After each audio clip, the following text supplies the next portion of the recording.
This old music box originally had an electronic drive that was totally fried, so I gutted that out and replaced it with a hand crank mechanism.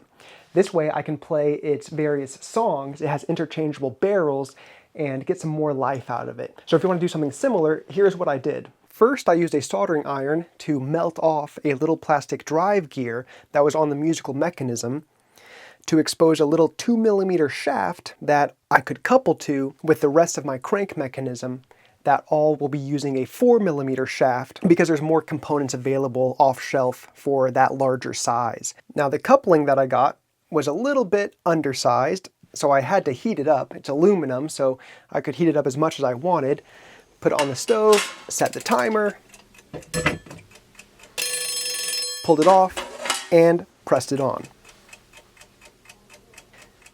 Because the musical mechanism is designed only to rotate in one direction, I wanted to use one-way bearings. And so this way, when I run the shaft the wrong direction, it will hit a hard stop, and hopefully the operator will not push it and break the mechanism. For the one-way bearings, I got some aluminum housings and then pressed in the actual bearing itself.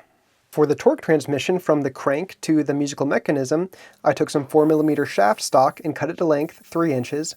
Then I took this piece and coupled it using a 4mm to 4mm coupling to a custom part I made out of a piece of key stock that is square on one end and 4mm diameter circle on the other end, so that I can couple to a round shaft on one side but drive with a square key crank from a grandfather clock on the other side. To make this part, I just took some key stock and cut it to length and ground down one side of it till it was a 4mm cylinder. If I had a lathe, I could have turned it down, and that would have been a little bit quicker. When it came to final assembly, I had to lift off my bearing blocks from the music box deck by however much the center line of that input stub shaft was off the deck originally.